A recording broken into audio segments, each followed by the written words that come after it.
हम दो हमारे 45 और हाथ में दे दो AK-47 वाली जो जमात है, यदि इन लोगों की जनसंख्या नहीं रोकी गई। जगमाल जी, ये जो दौड़ है अखिलेश की और मायावती की, इसमें ये दिखाने की होड़ है कि बड़ा मौलाना कौन है। ठीक है। आपने कहावत सुनी होगी, जो नया नया मौलाना होता है वो थोड़ी ऊंची बांग देता है। जी। तो आज उत्तर प्रदेश की राजनीति में लब्बो लुबाब यही है कि एक तरफ आप देश के अंदर आज की डेट में आप कोई भी काम कीजिए, ठीक है, आप कोई CA NRC का बिल लाइए तो ये हिंदू मुसलमान करने पर खड़े हो जाते हैं। आज जनसंख्या की बात करते हैं तो ये हिंदू मुसलमान करते हैं। भाई, आप एक बात बताइए, विश्व के तमाम देशों में भारत, अगर हम भारत की बात करें तो पृथ्वी का जो रहने की जगह है, जो पृथ्वी का क्षेत्रफल है, उसका रहने का मात्र 2% जो है हमारे पास क्षेत्रफल है। और उसके एवज में जो हमारे पास जनसंख्या का घनत्व है, वो पृथ्वी का 20% जन घनत्व जो है हम लोग केटर कर रहे हैं। तो आप सोचिए कितना बड़ा एक नेचुरल इम्बैलेंस है। चीन जैसे देशों में जो है एक बच्चे की पॉलिसी है, वहां पे 1.5 अरब की जो है जनसंख्या हो गई है। और हम भी अगर इसी हिसाब से चलते रहे तो जो है तमाम वर्ल्ड की एजेंसीज ने कहा है कि 2027 तक भारत जो है चीन को पार कर लेगा।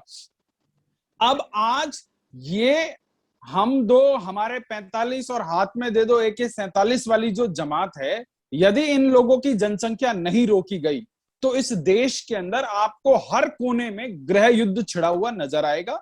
क्योंकि आप उसका एक ट्रेलर तो आज देख ही रहे हैं। चाहे आप केरल में देख लीजिए, चाहे आप कर्नाटका में देख लीजिए, चाहे देश की राजधानी में शाहीन बाग के रूप में इन लोगों ने प्रयोग किया और 6-6 महीनों तक इन्होंने देश की राजधानी को बंधक बना के रखा। और इन लोगों को देश की सरकार की आवश्यकता कब होती है? जब इनको देश की सरकारों से तमाम सुविधाएं चाहिए होती हैं, जब इनको सरकारों से वजीफे चाहिए होते हैं, जब इनको स्कॉलरशिप चाहिए होती है, इनको पेंशन भत्ते चाहिए होते हैं, इनको जो है अपने धर्म कर्म के लिए सरकार, जो इनकी पुरानी इनके रिश्तेदारों की सरकारें, जो सरकार जो खजाना इनके लिए खोल देती थी, इनको तब सरकार चाहिए होती है। अदरवाइज ये आसमानी किताब से चलाने वाले लोग, अभी आपने वो एक जो है सपा के सांसद हैं शफीकुर रहमान बर्क, आपने उनका उनका उनका बयान सुना होगा। क्या बयान दिया उन्होंने? उन्होंने कहा कि जी, अगर जनसंख्या नियंत्रण कर ली तो सेना में कौन जाएगा? जरा बर्क साहब से पूछिए, उनके पूरे के पूरे खानदान में कितने लोग सेना में गए, या उनके आसपास उन जिस जिस क्षेत्र से वो राजनीति करते हैं उसमें से कितने लोग जो है सेना में गए। भैया, तुम्हारी जमात के लोग चाहे दिल्ली में हो, चाहे कश्मीर में हो, चाहे कन्याकुमारी में, पत्थर मारने के अलावा कोई दूसरा काम नहीं कर रहे। बेंगलोर में दंगा होता है तो एक संप्रदाय करता है, कानपुर में दंगा होता है तो वही संप्रदाय करता है, दिल्ली में दंगा होता है तो एक ही संप्रदाय करता है, कश्मीर में पत्थर फेंकता है तो एक ही संप्रदाय करता है। क्यों भाई? और उसके बाद आज तुम आर्मी के बड़े हिमायती बन रहे हो, जिस आर्मी के ऊपर तुम और तुम्हारी जनता विश्वास नहीं करती है, जो जो है हर जुमे वाले दिन जो है कश्मीर में आर्मी को जो है कटघरे में खड़ा करने का काम करती है, जिस आर्मी को के ऊपर चाहे वहां बाढ़ आ जाए, चाहे भूकंप आ जाए, कुछ भी आ जाए, जो आर्मी जो है 24 घंटे वहां मानवता की सेवा के लिए खड़ी है, वहां आपके हमारे जीवन की रक्षा के लिए जो है चट्टान बन के खड़ी है। आज उन आर्मी के जवानों के जो है शौर्य पर ये सवाल खड़े करने वाले ये लोग जो है इनके बाप, ये अपने 57 देशों से जहां से इन लोगों की फंडिंग आती है, उनके ट्यून पे नाचने वाले लोग आज ये आर्मी के जो है बहाने ये अपना एजेंडा चलाते हैं। आज इन लोगों के चेहरों पर से नकाब उतर चुके हैं, चाहे वो अखिलेश यादव हो, चाहे वो मायावती हो। एक्चुअली इन दोनों की समस्या है, एक बहुत विकट राजनीतिक समस्या है। और समस्या यूं है जगमाल जी कि जो अखिलेश जी के पिताजी ने जो इनको जो है एक विरासत में राजनीति दी, तो राजनीति क्या दी सपा को? मुस्लिम यादव कॉम्बिनेशन। अब क्या हुआ, जब बुआ बबुआ का गठबंधन हुआ तो यादव जो है सपा से छिटक गए, वो भाजपा में चले गए। और जो तथाकथित दलितों की सम्राज्ञी बनी प्रती थी, जिन्होंने दलितों के लिए कुछ काम नहीं किया, 10,000 करोड़ की मूर्तियां लगवा दी हाथियों की और अपने परिवार की, उन्होंने भी कुछ नहीं किया।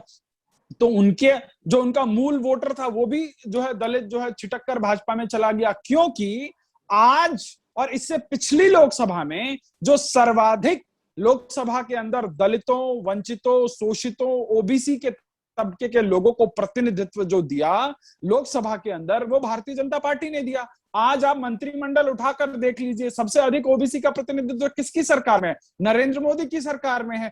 तो आज देश की जनता समझ गई है कि इन लोगों ने हमारी ठेकेदारी के नाम पर हम लोगों को एक्सप्लॉइट करने के अलावा कुछ नहीं किया। और अब तो प्रदेश में नए नए ठेकेदार आ रहे हैं। ओवैसी के रूप में एक ठेकेदार आ रहा है जो इनकी जो है राजनीति खराब करेगा। उसके बाद जो है दिल्ली से एक नया मौलाना आ रहा है जिसका नाम, जो केजरीवाल की सरकार में मंत्री है, जो यहाँ पे जो है जनता के टैक्स का पैसा जो है बाप का माल समझ के उड़ाता है। तो ऐसे लोग आ रहे हैं, तो इन लोगों का परेशान होना लाजमी है। और क्योंकि इन लोगों की पूरी राजनीति मुसलमानों की धुरी पे घूमती थी, चाहे महन मायावती की हो और चाहे जो है आप अखिलेश यादव की हो। आप देख लीजिए, आज मायावती के 10 सांसद हैं, 10 में से कितने मुसलमान हैं? आपको जो है बसपा की राजनीति का पता लग जाएगा कि भैया उनकी राजनीति की धुरी कहां घूम रही है।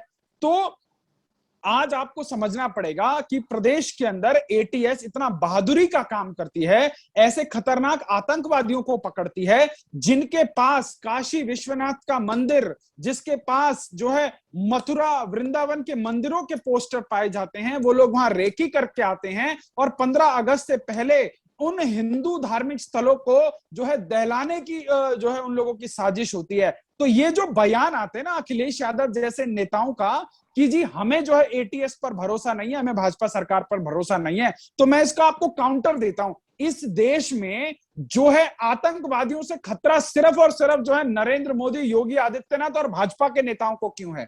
क्यों और नेताओं को जो है इन आतंकवादियों से खतरा नहीं है? क्योंकि ये सभी नेता उन आतंकवादियों की भाषा बोलते हैं।